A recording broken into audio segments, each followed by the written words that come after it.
Hey guys, thank you for clicking this video. Just to let you know, this is a segment from my live streams that I do Sunday through Friday. Once again, if you want to catch the live stream, that is going to be Sunday through Friday, 6:30 Mountain Time. And if you don't know what time that is in your time, go ahead and Google it. But once again, enjoy the video, subscribe, and like this video. Back to the video.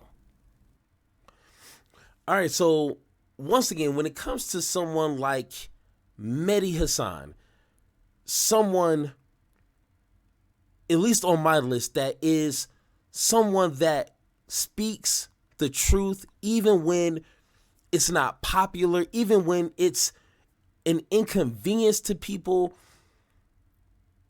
In my opinion, Mehdi Hasan knows how to be on the right side of any conversation, because when you put your empathy and sympathy and understand that people have the right to live in dignity, if you understand that basic fundamental thing of people, you should not find yourself on the wrong side of any conversation. So I guess, you know, with the entire Israel and Gaza peace talks, peace treaty, I wouldn't even call it that, to be honest.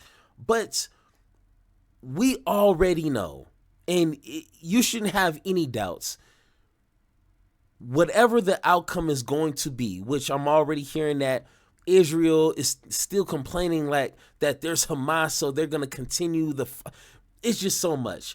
But once again, we already know the Palestinian people are going to get occupied. That entire place is going to get colonized, and America, once again, history tells you, is going to have another opportunity to take over land that doesn't belong to them. And once again, when you speak truth to power, it's going to make people upset. It's going to make people uncomfortable. It's going to make the lukewarms, the individuals with no spine, the ones that are like, oh my God, Mehdi, just go along with it. Just be happy, just be happy. Why are you still like, no? Once again, if you have integrity and principles, you don't know how to be lukewarm. You don't know how to settle for mediocrity. You don't know how to settle for breadcrumbs, and you know the outcome of what's going to happen. This is Donald Trump we're dealing with, okay? This is greedy America and greedy Israel. We already know what's going to happen. So let's not play stupid here. And Mehdi Hasan understands that. So this tweet that we're going to get into, long story short, he shouldn't have deleted it. I'm not a fan of really deleting things unless like you were dead wrong. But even then, keep it up so, it just seems weird to me. But once again, I wish Mehdi Hasan would have kept that tweet up. But let's go ahead and take a listen.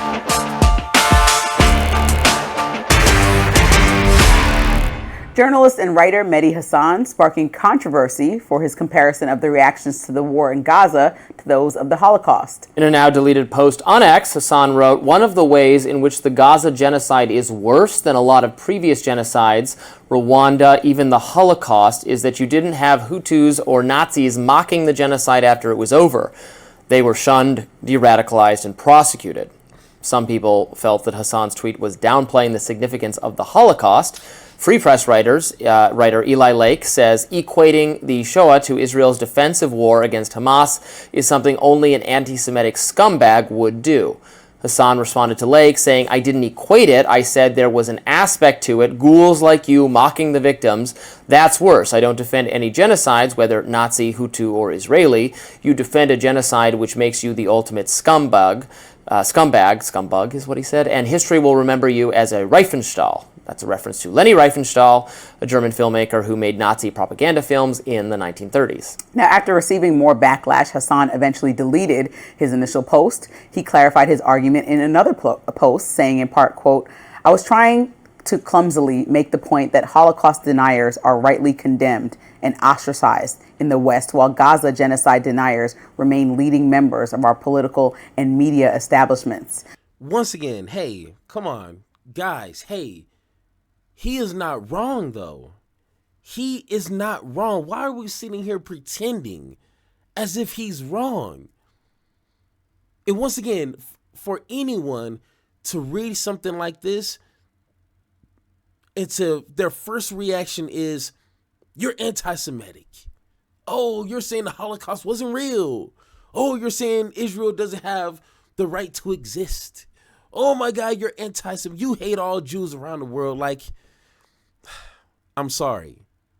We done heard that a million times. It is not my fault. You are intellectually lazy to argue his point here. Argue with the substance. If you feel that he's incorrect, argue with what he said. He didn't equate anything. He literally did not equate it. Read the first sentence. But no, when you can't argue the truth, you got to default to like, oh, you're anti-Semitic, so I don't have to deal with your argument because you hate Jewish people. That is the wackest, laziest argument you can do. Genocide deniers remain leading members of our political and media establishments. There was no offense meant to the Jewish community, and I abhor and condemn all genocides, unlike those pro-Israel politicians and journalists who defend or worse, deny the current Gaza genocide. Shame on them.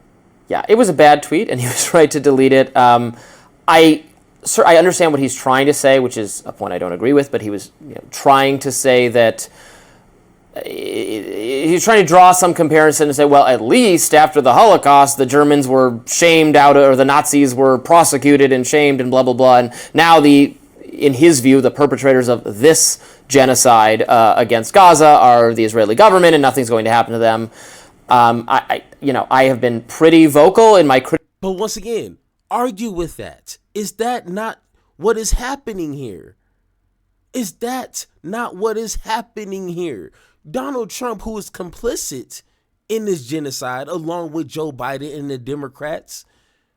Now, Donald Trump talking about a Nobel Peace Prize? Are you kidding me?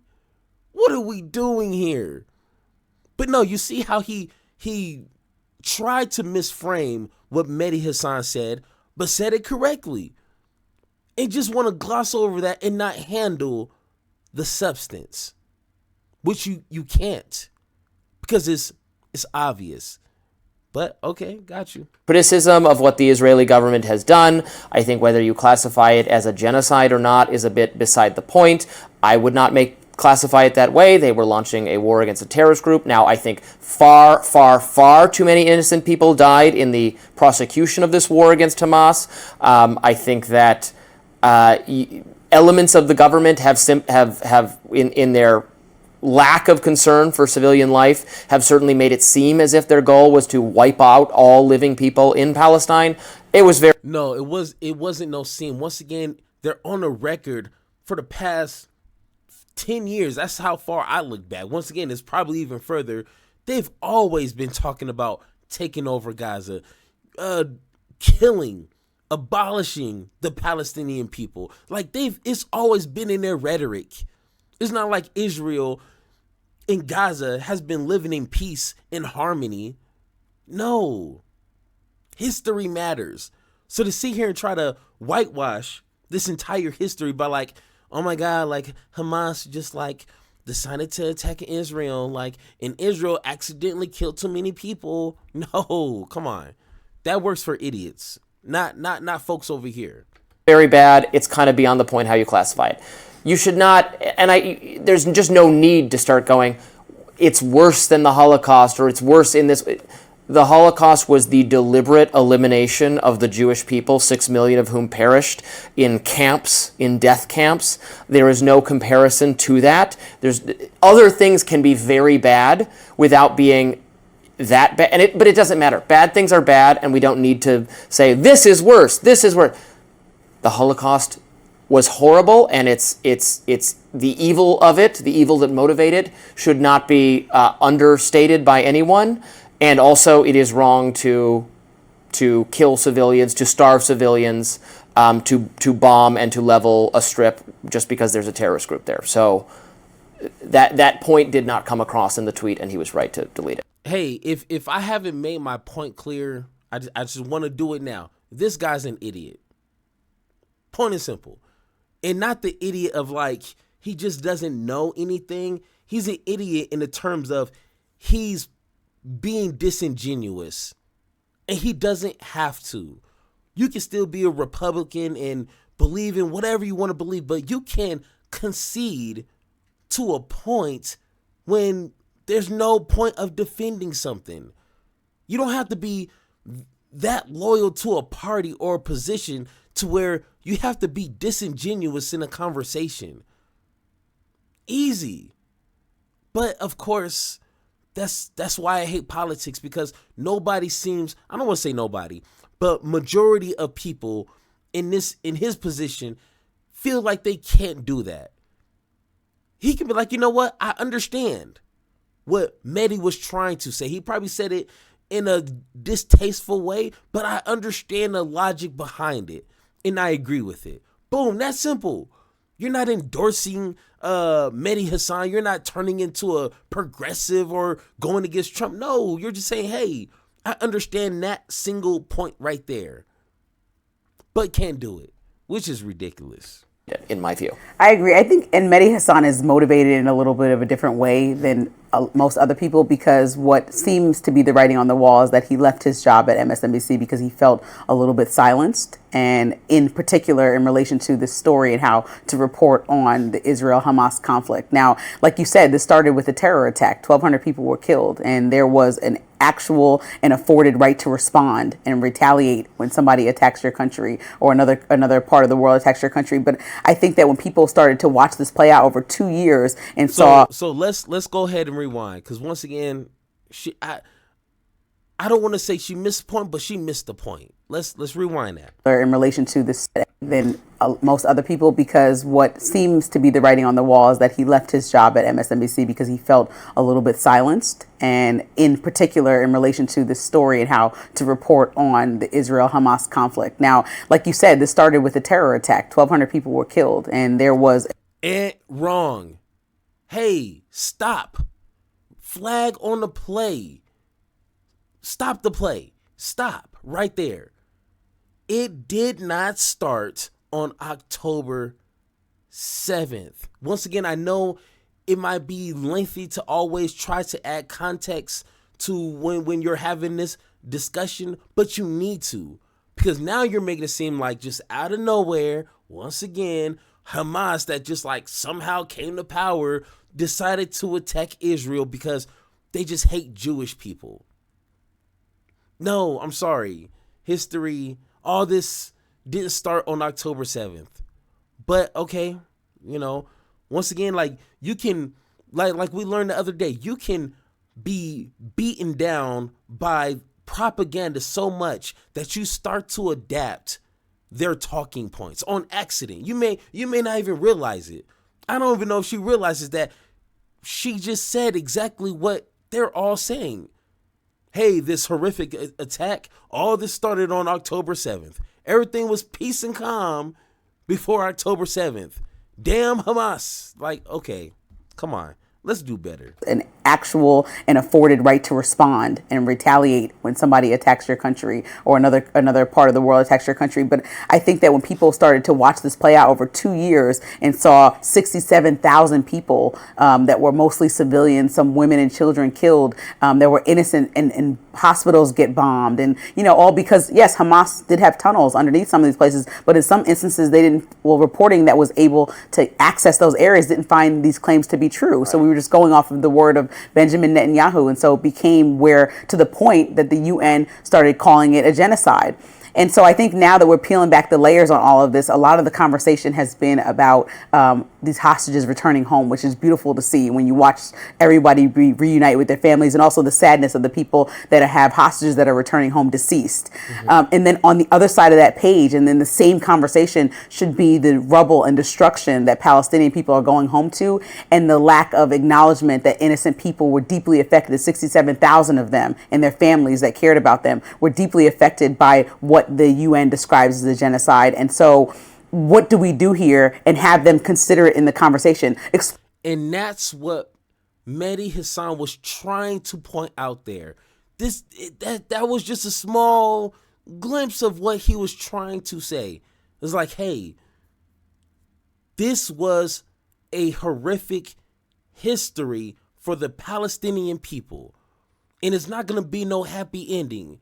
The people who did this genocide, the country, the people who were calling the shots, they're not going to be held accountable like Nazis in Germany. It's not going to be nothing like that. Actually, it's just the opposite. I just watched, when Trump went to the place and they were all applauding and giving each other hugs and high fives. It's like, wait, you guys just killed, more than 60, 70,000 people. Let's be clear. It's going to be way more than that. Let's not even hold on to that number. Trust me. In another, 5 years, we might have a more accurate number. But we have people over here asking for Nobel Peace Prize. Really? Really? That's what Mehdi Hasan was trying to point out. It's not going to be a happy ending for the Palestinian people like it was for Jewish people when Hitler and his people were eliminated. It's not going to be like that. Excluding Hamas, because a lot of people, rightfully so, feel like Hamas should not be part of the conversation of what they want. And I'm one of those people. But when you talk about Palestinians and what they want and humanizing them, we have to remember that all these people had families and have no homes to go back to. And as they continue to rebuild, it's a situation where we're not even in the conversation on the daily news.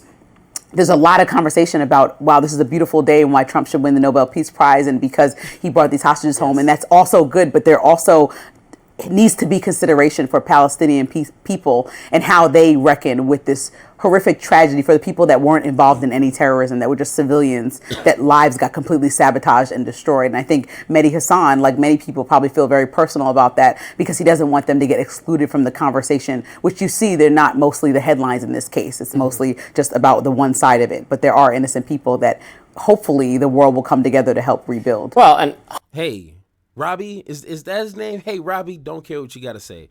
To be honest, you're just going to make excuses like, well, maybe they shouldn't have elected Hamas or something stupid like that. But once again, I am a firm believer, and I wish I could speak to Hasan. Hasan, if you're watching this, give me a call. You got my number. I've been emailing you my number for the past year.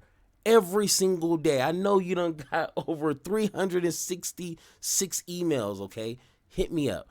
But once again, I wish I could ask them, why did you delete it? Why did you feel like you had to delete it? Because once again, you said no lie. You said nothing wrong. And at the end of the day, when you're speaking truth to power and to idiots, it's going to hurt their feelings. They're going to get upset. You have to expect that. Keep it up. Donald Trump and all his racist friends in the government say all kind of crazy, racist, downright evil, disrespectful thing you can think of, and they keep it up for everybody to see. But all of a sudden, when you say something truthful that's coming from your opinion, and you delete it, come on, Mehdi. Man, no, don't do that. Do not do that. Let's see how you do under pressure. I've been wanting this shit forever. I've been in the field with whatever they throw at me. Brush it off, pick myself up, moving on to the better. Hey. Ain't no errors, baby, it's a new era. I wake up early, feeling rich like I'm Kesha. I get to the paper, boy. Extra. Fuck with me.